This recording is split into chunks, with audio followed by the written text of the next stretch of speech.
The I-70 Strangler, Indiana and Ohio, 1980 to 1991. In the heart of the Midwest, during the 1980s and early 90s, a quiet predator was on the hunt.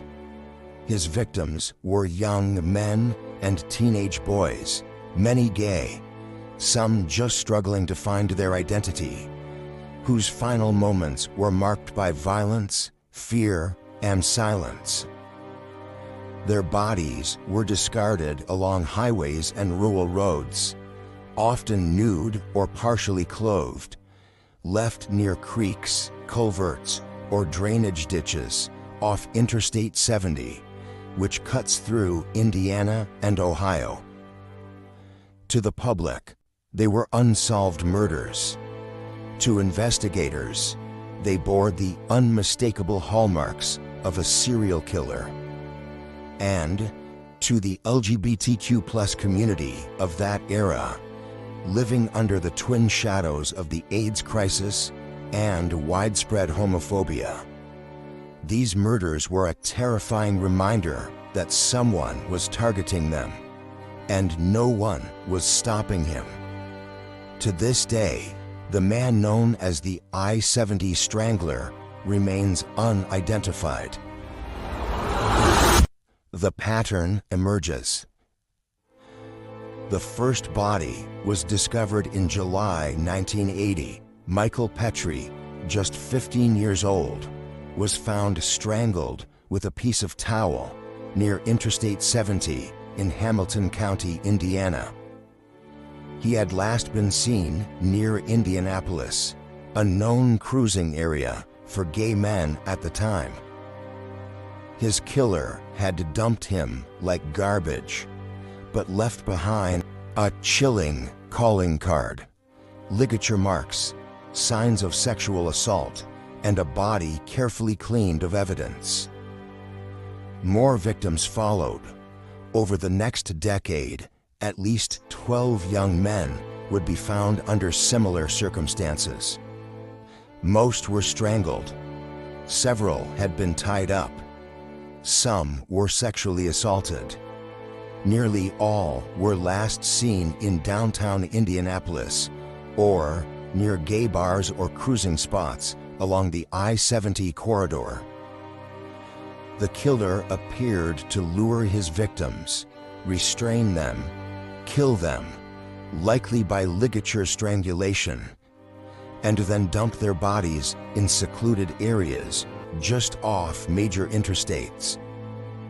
The press rarely connected the dots, but behind the scenes, homicide detectives were quietly compiling a list of cases that bore chilling similarities. Victim profile.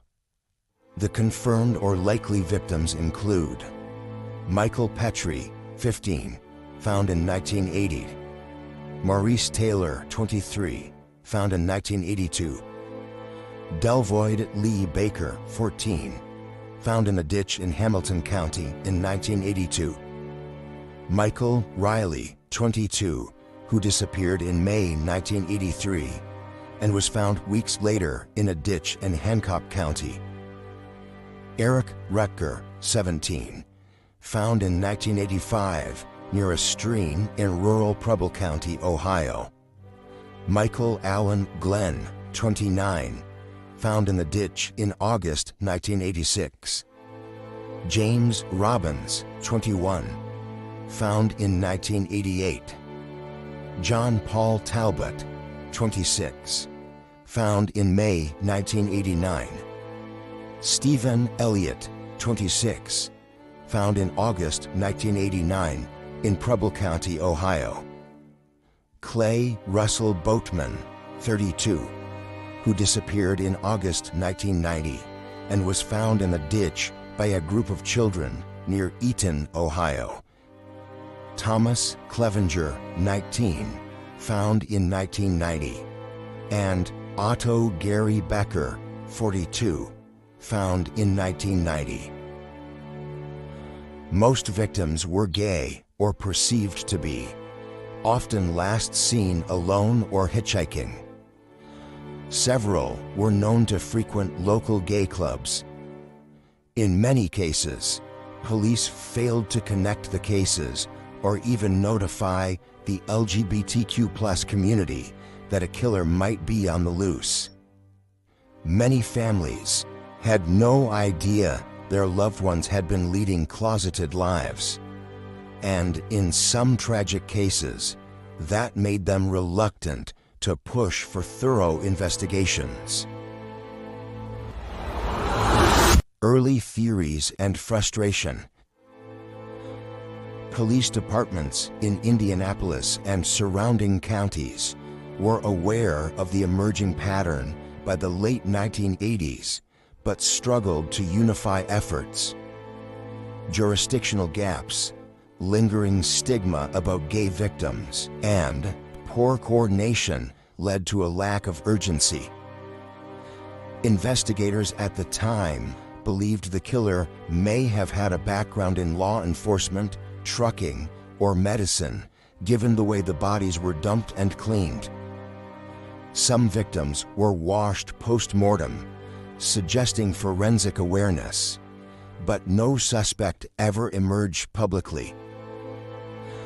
Unlike most serial killers of the era, the I-70 Strangler left no taunting messages, no forensic evidence, and no surviving witnesses, just silence.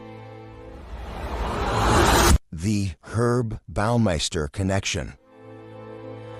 By the mid-1990s, suspicions began to center around a prominent Indianapolis businessman named Herb Baumeister.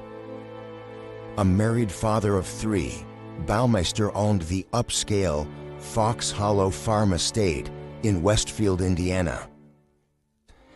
Outwardly respectable, he secretly cruised gay bars in Indianapolis under the name Brian Smart.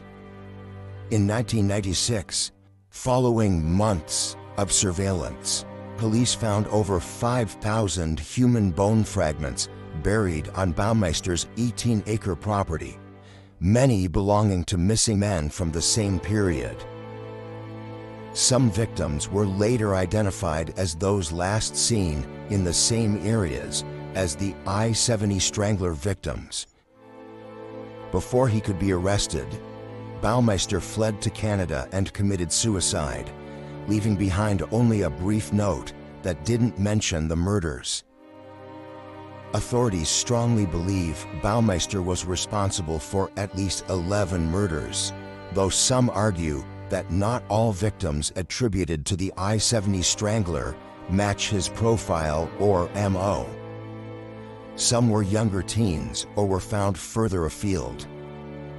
That's led some investigators to believe that more than one killer may have been operating during that time. Still, the overlap in geography, timeline, and victimology is difficult to ignore. A community in fear. In Indianapolis and Dayton, gay men who had once freely socialized became cautious. Whisper networks formed. Some stopped going to bars altogether. Others became increasingly suspicious of strangers, even friends. The lack of media coverage and police warnings left many in the dark. In some cases, deaths were dismissed as drug overdoses or misadventures. It was a stark reflection of the times. Gay victims didn't make headlines, and their lives, let alone their deaths, were not prioritized. Today, advocacy groups continue to push for more transparency and accountability in how these cold cases are handled. Still at large. While Herb Baumeister remains the strongest suspect, no one has ever been officially charged as the I-70 Strangler. Some bodies were never linked to his property. Other cases that bear similarities remain unsolved across multiple counties. New DNA technologies and cold case units have reopened several of these investigations, but many of the original case files were incomplete and evidence has degraded. There's still hope that new genealogical techniques may one day provide answers. Until then, the I-70 Strangler or Stranglers remains a spectral figure in Midwestern true crime lore, a predator who exploited vulnerability and indifference, and who moved like a ghost along America's highways. He's believed to be responsible for a dozen or more murders, and unless someone comes forward, he remains still at large.